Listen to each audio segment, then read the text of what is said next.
Seattle's winter had a quiet cruelty to it. The streets were slick with rain, and the sky hung low, heavy with clouds that seemed to press down on the city. Ava Ellis sat in a small corner of Evelyn's Corner Cafe, a warm cup of coffee in her hands, staring at a book she wasn't reading. Her mind wandered through the empty spaces of her life, wondering if happiness was ever meant for people like her. The bell above the cafe door jingled, and Ethan Cross stepped in. Snow clung to his jacket, droplets of water tracing down his cheeks, but his presence seemed to bend the air around him. When their eyes met across the room, Ava felt something that had long been missing, a spark, a recognition, as if her heart had been waiting for this one collision all her life. Ethan approached cautiously. "Is this seat taken?" he asked, his voice calm but tentative. Ava shook her head. "No, please." He sat down. Neither spoke at first, letting the silence fill the room, a silence that was comforting rather than awkward. Then Ethan said, "You look like you carry more weight than your shoulders were meant for." Ava blinked, startled by the insight. "Maybe," she said quietly. "Or maybe I've just gotten used to it." He smiled faintly. "I think everyone deserves someone who notices, even in silence." That evening, their conversation stretched for hours. Words spilled freely, stories of childhood, small regrets, dreams that hadn't yet found their path. They laughed at the trivial, nodded at the painful, and shared quiet moments that seemed to stitch two fractured hearts together. When the cafe finally closed, neither wanted to leave. Outside, the rain had stopped, leaving the streets glistening like glass. They walked together for a few blocks, speaking softly, the city lights reflecting off puddles at their feet. Days turned into weeks. Coffee meetings became late-night drives, quiet dinners, and long walks along the waterfront. Ethan learned the curve of Ava's smile, the way she tucked a strand of hair behind her ear when nervous, the gentle rhythm of her laughter. Ava learned that Ethan carried grief behind his warm smile, but also hope, the kind that refused to break completely. One evening, standing on a rooftop with the city spread below, Ava whispered, "I never thought I could feel this, alive." Ethan wrapped his arms around her. "Then let's never let this end," he said, resting his chin on her shoulder. The weeks that followed were filled with moments that seemed almost unreal. They explored the city, discovered hidden bookshops and tiny diners, and shared secrets beneath the soft hum of streetlights. Their love was quiet but unshakable, a sanctuary in a world that often felt too harsh. Every glance, every touch, every small gesture became a memory etched into their hearts. But life has a way of testing even the strongest bonds. One morning, Ava woke feeling dizzy, faint, and unable to catch her breath. Ethan drove her to the hospital, panic tightening his chest as she was wheeled into an examination room. Tests and scans were run, and finally, the doctor delivered the news with careful words that felt like knives. "Severe heart condition, it's critical. We need to monitor her closely." Ethan's world trembled. The girl who had brought color back to his grayscale life was suddenly so fragile, so mortal. He held her hand, refusing to let go, and she smiled faintly, trying to soothe him. "I'm still here," she whispered. But he saw the unspoken truth in her eyes. Time was not on their side. The months that followed were measured in stolen moments. Every sunset became precious, every shared laugh a victory against the inevitable. Ethan took Ava to the places she loved most, the beaches, snow-capped mountains, the rooftops where they had first kissed. They made memories as if tomorrow might never come, and each memory burned brighter than the last. "If love had a shape," Ava said one chilly evening as they watched the horizon bleed orange and pink, "it would look like you." "And you're my reason," Ethan replied, pulling her closer into his warmth. They held onto each other through the quiet nights, the city's rain-slicked streets, and the small, unspoken fears that lurked in every shadow. Even as Ava's condition worsened, they refused to let it define their moments together. Love had become their rebellion against fate, each heartbeat a silent promise to live fully in the time they were given. One rainy night, Ethan and Ava sat by the window, rain pelting against the glass, the world outside blurred into a silver haze. Ava's hand found Ethan's, squeezing gently. "Promise me," she said, voice barely audible, "promise me we'll hold on to this, even if everything else fails." Ethan nodded, tears tracing down his face. "I promise, always." And in that quiet, endless night, as the rain whispered against the city, they did not think about what would come. They only held onto each other, letting the love that had grown between them fill the empty spaces of their hearts. The winter in Seattle seemed to stretch endlessly. Days bled into nights, each gray and heavy with rain, and the city never truly woke from its quiet slumber.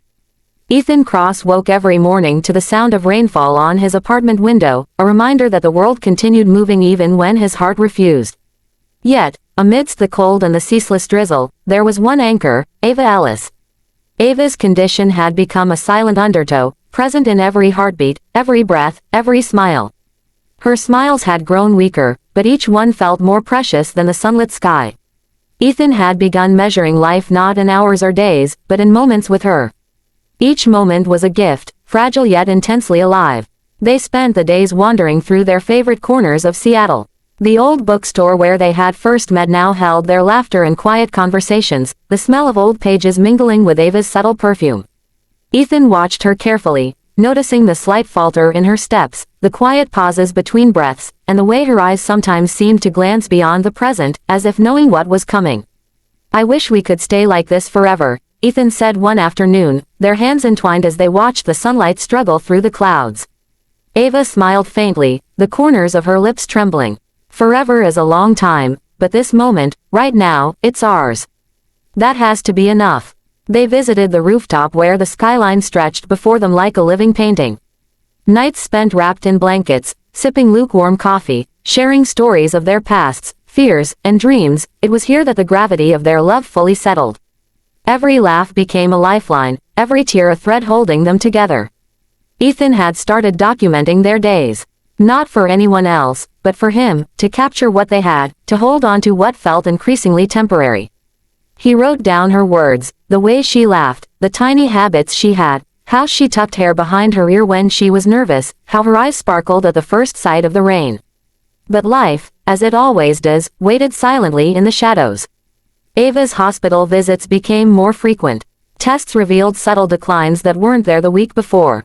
Yet she persisted, smiling through the fear, hiding it beneath her delicate humor and soft reassurances.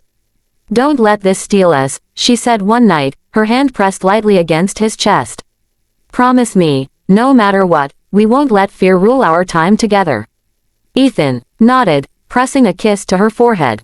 "I promise, always." And yet, fear did rule quietly. Every time Ava coughed, every shallow breath, every faint expression of fatigue sent Ethan's heart into panic. He found himself watching her even in sleep, memorizing the rise and fall of her chest, counting each heartbeat as if it were precious currency he could save. They returned to the places that had defined the early stages of their love, the quiet beach where the waves whispered against the shore, the snow-capped hills where their laughter echoed through the pine trees, the little diner that served pancakes at midnight. Each trip was tinged with the awareness that it could be their last. One evening, as snow fell lightly outside their apartment, Ava leaned against the window, watching the city lights flicker through the mist. "I've been thinking," she murmured, voice soft, "if the world ends tomorrow, I would want to remember it like this. Not in pain or hospitals, but here. With you." Ethan turned to her, holding her face gently. "Then we'll keep making it beautiful. Every day, no matter what." Days turned into weeks. Ethan became obsessed with capturing every small miracle of their life together. Photographs, recordings, small videos, they were trying, silently, to cheat fate, to make moments eternal. Ava encouraged it, smiling despite the obvious strain on her body. She laughed at his obsessive documentation, teasing him gently, but Ethan knew he was doing it to survive, not merely for memory but to hold on to her essence. But the unrelenting truth could not be postponed forever. Ava's health began to decline rapidly.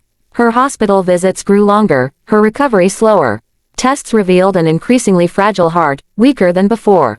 Yet, in Ethan's arms, she remained brave, stubbornly defiant against the inevitable.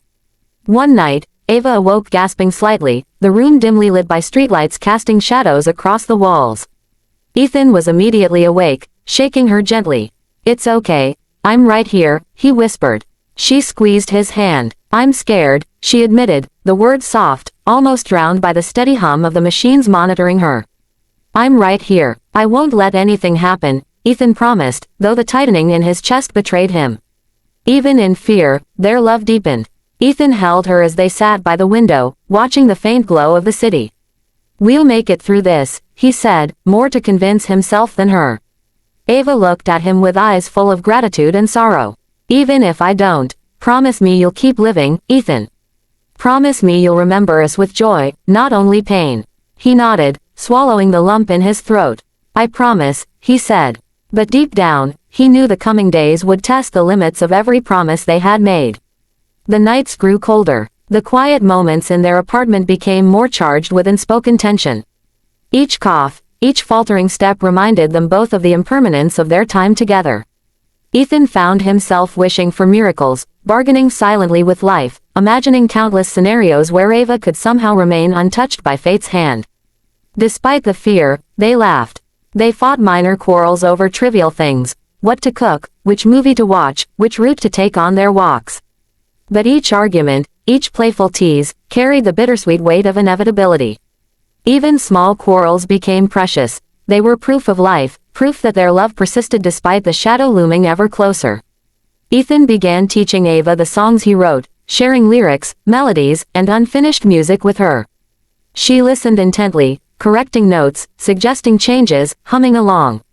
Their evenings became a delicate dance of creativity and closeness, their hearts beating in rhythm, even as time became a silent adversary. Every note, every word, it's ours, Ava said softly, resting her head on his shoulder. Even if tomorrow is uncertain, this is ours. Ethan kissed her temple. And I'll never forget it. I'll carry it with me always. Winter slowly began to fade, leaving behind wet streets, budding signs of spring, and the ever-present tension of what lay ahead. Ethan refused to leave her side, refusing to let the outside world interfere with these precious days. They lived in the spaces between heartbeats, savoring moments that would soon be too few, too fleeting. Their love, vibrant and defiant, persisted. Yet the shadow of inevitability was growing. Ethan could feel it in the subtle changes, the way Ava paused more frequently, the way her energy waned, the increasing need for care. But they continued, laughing, loving, and clinging to each other as if sheer willpower could delay what was coming. Hope you enjoyed this story. If you did, please like the video and subscribe to Real Life USA Stories. Thank you.